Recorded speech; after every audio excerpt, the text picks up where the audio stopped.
Ya, assalamualaikum warahmatullahi wabarakatuh. Perkenalkan, nama saya Widyatmiko Putra Pratama dari TMK kelas 4B. Nah, di sini saya akan mempresentasikan tentang hasil dari magang kerja industri saya di PT Dewa Ruci Agung Surabaya. Nah, sini saya membahas tentang proses replating plat baja di PT Dewa Ruci Agung Surabaya.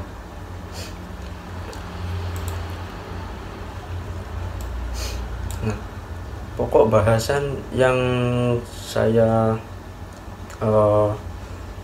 lanjutkan yaitu yang pertama bab 1 tentang pendahuluan yang berisi latar belakang, tujuan, manfaat, rumusan masalah, dan batasan masalah. Dan yang kedua yaitu tinjauan perusahaan yang berisi gambaran umum perusahaan, struktur organisasi dan visi misi perusahaan. Dan yang ketiga berisi bab 3 pelaksanaan yang terdiri dari waktu dan tempat pelaksanaan, jadwal kegiatan, dan jam kerja perusahaan. Dan yang terakhir yaitu bab 4 hasil magang kerja industri saya, yaitu proses replating di PT Dewa Ruci Agung Surabaya. Nah, yang pertama pendahuluan, bab 1 pendahuluan. Latar belakang dari magang kerja industri ini merupakan salah satu kurikulum yang wajib ditempuh bagi mahasiswa teknik manufaktur kapal di Politeknik Negeri Banyuwangi. Dengan harapan dari kegiatan tersebut mahasiswa akan menambah wawasan dan pengetahuan kita sebagai mahasiswa akan hal-hal yang terjadi di dunia perkapalan. Selain itu, dari kerja praktek atau magang kerja industri ini diharapkan menjadi pendorong untuk mengenal kondisi di dunia kerja dan melihat keselarasan antara teori yang kita peroleh di bangku perkuliahan dengan pengaplikasiannya di lapangan.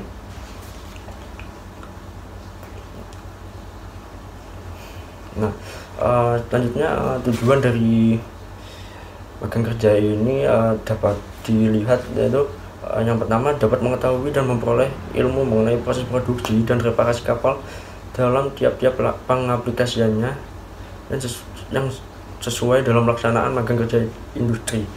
Yang kedua, mahasiswa dapat melakukan inspeksi terhadap kapal tentang keadaan visual tersebut, baik itu bangunan baru maupun pada saat reparasi kapal atau maintenance di PT Dewa Ruci Agung. Yang ketiga, mahasiswa dapat mengetahui sistem pengelolaan dan perawatan kapal atau maintenance di PT Dewa Ruci Agung Surabaya. Untuk manfaatnya sendiri, yang pertama manfaat bagi perusahaan yaitu sebagai sarana untuk memberikan kriteria tenaga kerja yang dibutuhkan oleh badan usaha terkait. Terus yang kedua yaitu perusahaan dapat memanfaatkan tenaga mahasiswa untuk tugas-tugas operasional sebagai junior engineer. Nah, manfaat bagi Politeknik Negeri Banyuwangi sendiri yaitu melalui kerjasama yang dibangun di dunia industri terkait dapat menjadi ajang promosi mengenai keberadaan Politeknik Negeri Banyuwangi sebagai penyelenggara pendidikan dan juga sebagai sarana perkembangan ilmu pengetahuan, teknologi, dan sebagai bahan masukan maupun evaluasi program pendidikan di Politeknik Negeri Banyuwangi untuk menghasilkan tenaga terampil sesuai dengan kebutuhan dalam dunia industri khususnya di bidang perkapalan. Nah, terus manfaat bagi mahasiswa sendiri yaitu yang pertama, mahasiswa bisa lebih mengerti penerapan maupun pengaplikasian yang ada di lapangan terhadap materi yang telah diberikan pada bangku perkuliahan. Yang kedua, mahasiswa lebih mengenal serta mengetahui tentang dunia industri galangan kapal dan mendapatkan pengalaman kerja di industri khususnya di bidang perkapalan. Yang ketiga, mahasiswa dapat melakukan praktik langsung di dunia industri khususnya di bidang perkapalan. Dan yang keempat, mahasiswa dapat melatih dalam menganalisis masalah yang terjadi dengan implementasi materi yang telah diberikan di perkuliahan sebagai penyelesaian. Terus untuk rumusan masalahnya sendiri, untuk presentasi saya ini yaitu yang pertama bagaimana mekanisme proses pelaksanaan replating pada plat baja di kapal yang telah dilaksanakan magang kerja industri di PT Dewa Ruci Agung Surabaya. Dan yang kedua, apakah proses pengelasan maupun replating sudah sesuai dengan aturan yang sudah ditentukan dan ditetapkan.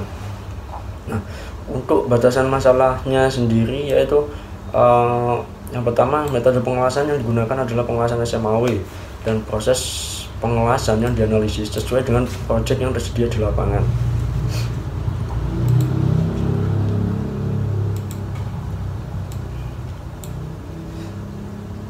Nah, selanjutnya tinjauan perusahaan.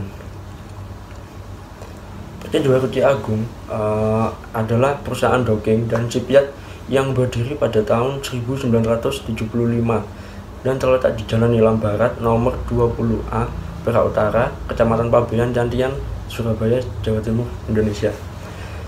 PT Dua Ruci Agung memiliki 2 galangan kapal yaitu graving dock dan slipway. PT Dua Ruci Agung sendiri selain menerima permintaan pembangunan kapal baru, juga menawarkan jasa perbaikan kapal antara lain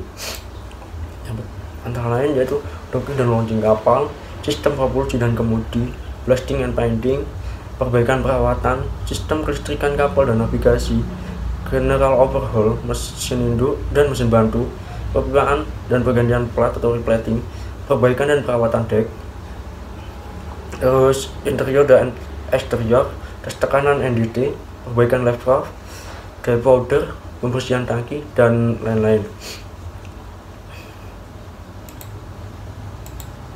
Nah, selanjutnya ini adalah gambar struktur organisasi dari perusahaan PT Dua Ruci Agung.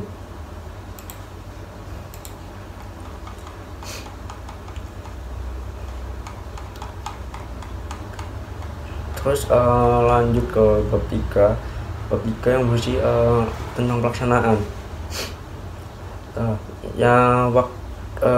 Tentang pelaksanaan di magang kerja industri ini, waktu pelaksanaannya yaitu pelaksanaan magang kerja industri ini dilakukan pada semester 7 yang dilaksanakan pada tanggal 30 Agustus sampai 30 Desember 2021. Dan untuk tempat pelaksanaannya sendiri, kegiatan MKI ini dilaksanakan di PT Dua Ruci Agung, Surabaya. Nah, untuk jadwal kegiatannya sendiri bisa dilihat di tabel yang telah saya cantumkan. Jadi jadwal kegiatan magang kerja di PT Dua Ruci Agung Surabaya dilaksanakan selama 814 jam setara dengan 107 hari atau 14 minggu pada bulan Agustus sampai Desember 2021. Nah, berikut tabel yang saya cantumkan yaitu jam kerja pada perusahaan saat melakukan kegiatan magang kerja industri. Nah, jam kerja pada perusahaan PT Dua Ruci Agung yaitu pada hari Senin sampai Jumat itu jam kerja dilaksanakan pada jam 8 sampai jam 4 sore dengan jam istirahat mulai jam 12 sampai jam 1 siang. Dan selain hari itu, pada hari Sabtu jam kerja dilaksanakan pukul 8 sampai jam 1 siang. Nah, terus untuk kegiatan magang kerja industri sendiri yaitu pengenalan lokasi MKI, lingkungan perusahaan maupun lingkungan galangan, terus ada kegiatan docking, undocking, perbaikan dan perawatan sea chest, kelistrikan kapal dan galangan, terus overhaul mesin induk dan mesin bantu, terus perpipaan dan replating, perawatan deck machinery, interior dan eksterior, propulsi, pengelasan, navigasi, quality control, jaga api atau bisa disebut pemadam, perawatan airbag, engineering, pelatihan K3, hingga penyusunan laporan yang dilakukan di perusahaan di PT Dua Ruci Agung itu sendiri. Nah, untuk metode yang kami pakai pada saat melakukan magang kerja industri yaitu praktek lapang atau praktek secara langsung dengan wawancara pembimbing lapang pada saat itu, terus wawancara dan diskusi, dan yang terakhir dokumentasi. Selanjutnya bab 4 adalah hasil dan pembahasan yang telah kami lakukan di PT Dua Ruci Agung itu sendiri. Kegiatan magang kerja industri di PT Dua Ruci Agung Surabaya yang dilaksanakan pada Agustus sampai Desember tahun 2021. Kegiatan yang mahasiswa selama magang kerja industri di perusahaan ini menyesuaikan dengan keadaan dan pekerjaan yang terdapat di lapangan, sehingga tidak melakukan kegiatan secara berurutan dan keseluruhan. Nah, berikut pekerjaan yang kami hasil dari kegiatan magang kerja industri sendiri, yaitu yang pertama adalah survei pekerjaan. Survei pekerjaan merupakan upaya yang dilakukan untuk mengetahui keadaan pekerjaan yang akan dilakukan berdasarkan hasil repair list yang telah disetujui oleh perusahaan dan owner superior pada arrival meeting. Untuk apa? Untuk mengetahui ada tidaknya tambahan pekerjaan, terutama pada bagian replating pada kapal, dengan tujuan mempermudah dan melihat langsung kondisi lapangan, dan juga melihat risiko yang ada agar dapat mengurangi risiko pekerjaan yang akan dilakukan. Setelah dilakukan survei, dilakukan tahap pembersihan badan kapal. Pada proses replating, pembersihan badan kapal itu sangat penting karena mengingat risiko yang ada di lapangan. Pembersihan badan kapal dilakukan untuk membersihkan karang-karang maupun tritip yang menempel pada badan kapal. Pembersihan badan kapal dilakukan untuk memastikan keadaan area yang akan dilakukan pekerjaan selanjutnya, apakah itu sudah aman, dan juga untuk mengurangi risiko pada saat akan dilakukan ultrasonic test maupun proses replating pada badan kapal. Dan pembersihan badan kapal itu sendiri di PT Dua Roti Agung dilakukan secara manual dengan menggunakan alat scrub. Pekerjaan ini umumnya dilakukan dengan tujuan untuk membersihkan bagian dari lambung kapal. Nah, selanjutnya yaitu pengukuran ketebalan plat kapal. Pada proses ini pada plat kapal itu terjadi korosi yang disebabkan oleh air laut yang dapat mengurangi tebal plat. Oleh karena itu diperlukan adanya pengukuran tebal plat dan toleransi korosi untuk layak jalannya kapal tersebut. Ketebalan plat diukur dengan batas pengurangan ketebalan.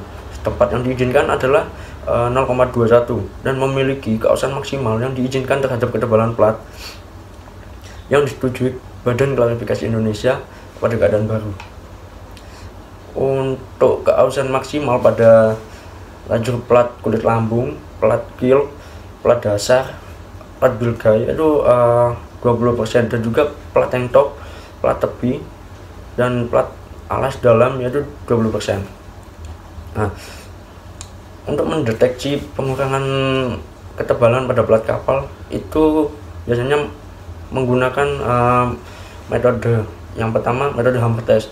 Hammer test merupakan tes paling sederhana untuk menentukan ketebalan plat dengan cara mengetuk plat dan tinggi rendahnya nada getaran yang ditimbulkan oleh plat kulit akibat dipukul dengan palu.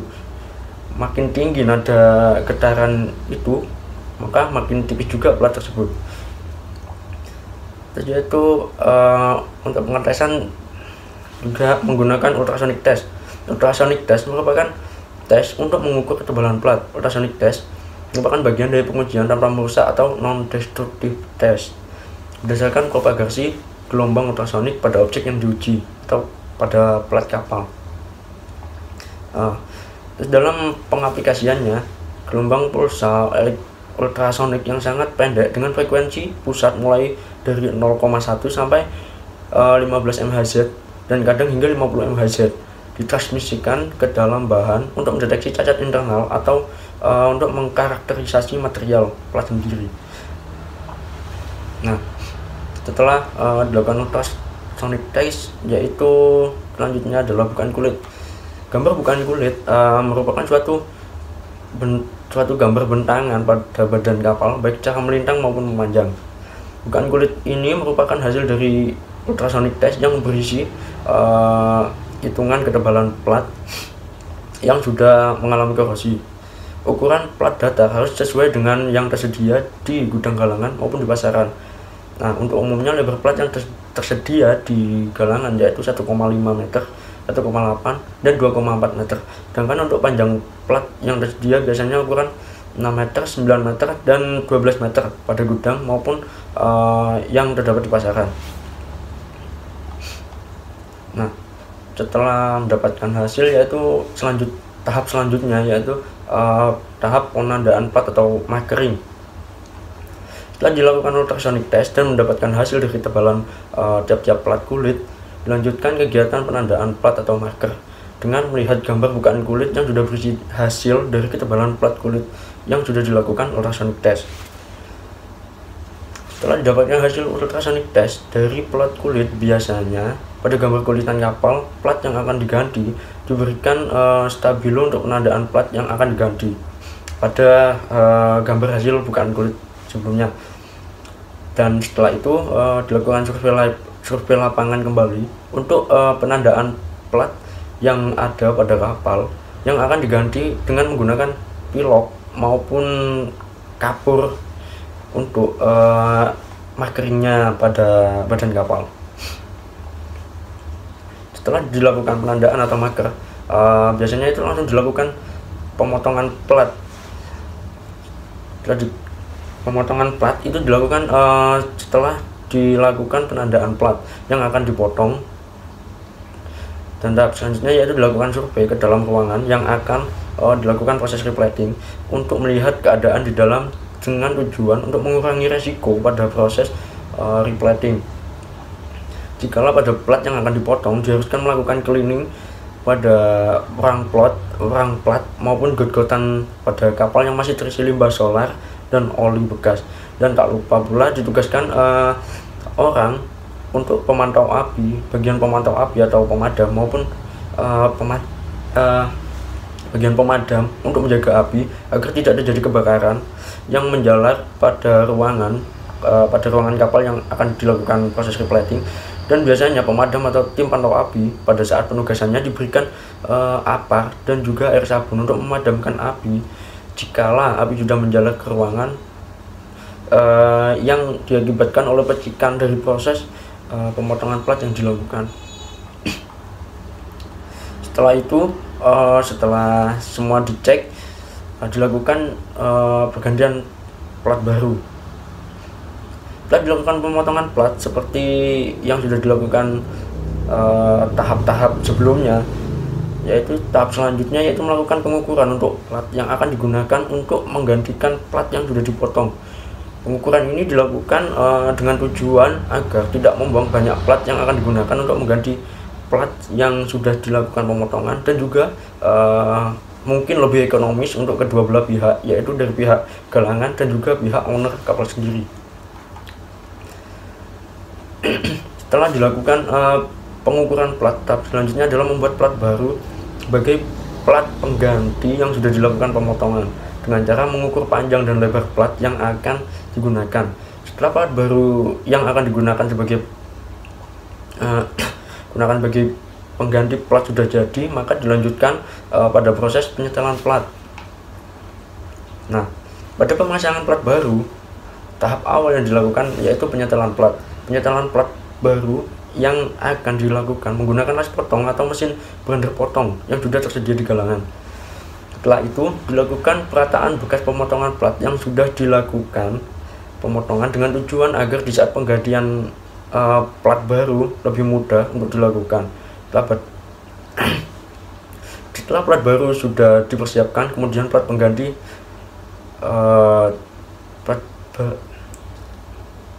sudah dipersiapkan untuk proses replating plat yang dibantu dengan pesawat angkat, yaitu pada proses replating itu dibantu oleh pesawat angkat. Di sana itu menggunakan chain block dan krem jikalau plat itu sangat besar. Dan setelah itu plat pengganti dipasang dan dirapatkan ke posisinya, kemudian dipaskan dengan frame-frame yang terdapat di kapal dan dirapatkan. Setelah itu dilas ikat dengan cara dibuatkan stopper pada tiap-tiap sudut frame agar lebih mudah dalam melakukan pemasangan plat baru yang sudah sesuai ukuran yang sudah dipersiapkan. Proses pemasangan kembali antar plat harus diberikan jarak atau gap kurang lebih itu 2 mm. Setelah penyetelan plat sudah dilakukan, lakukan las ikat pada tiap-tiap sudut plat pengganti dengan tujuan agar plat pengganti tidak bergerak saat dilakukan proses pengelasan nantinya. Setelah dilakukan penyetelan plat, dilanjutkan proses pengelasan menggunakan elektroda dengan diameter 4 mm dengan rata ampere yang digunakan pada galangan pada saat itu yaitu antara 150 sampai 180 ampere dengan menggunakan massa besi maupun massa air. Dalam proses pengelasan biasanya dilakukan pengelasan dari luar maupun dari dalam agar sambungan dari proses replating bisa layak dan tetap kuat. Setelah itu, setelah proses pengelasan dilanjutkan oleh bagian quality control untuk proses pengecekan las secara visual maupun menggunakan alat. Pengecekan ini dilakukan untuk menentukan layak tidaknya sambungan las yang sudah dikerjakan, dan juga untuk mencari cacat las yang memungkinkan terjadinya suatu kebocoran yang dikarenakan hasil pengelasan yang kurang maksimal. Dalam pengecekannya biasanya dilakukan dengan cara manual untuk yang pertama pemeriksaannya, yaitu dengan menggunakan pemeriksaan las secara visual. Nah, pengecekan las secara visual biasanya merupakan tahap awal dilakukan quality control untuk pemeriksaan las bagian luar dan dalam. Pada proses pemeriksaannya, alat yang digunakan yaitu kapur sebagai marker, senter, palu, ketok, dan sikat las. Setelah pemeriksaan las secara visual dilanjutkan, pemeriksaan dilanjutkan dengan uji kebocoran menggunakan vacuum test. Vacuum test merupakan salah satu cara untuk menguji hasil pengelasan dengan vacuum. Dengan vacuum test ini dapat diketahui ada tidaknya kebocoran pada hasil pengelasan. Vacuum test dilakukan pada pengelasan untuk sisi yang bisa dilihat dan umumnya dilakukan untuk plat yang di atasnya berada sebagai tempat yang berfungsi sebagai fluid storage tank. Nah, pada vacuum test kurang lebihnya itu tidak ada toleransi sedikit pun apabila terdapat kebocoran pada plat yang sudah dilas, dan solusi dari kebocoran dari proses pengelasan yang sudah dilakukan biasanya harus dilakukan pengelasan ulang maupun tambah las yang saya ketahui seperti itu. Mungkin cukup itu presentasi dari saya, kurang lebihnya mohon maaf jikalau ada salah kata. Assalamualaikum warahmatullahi wabarakatuh. Terima kasih.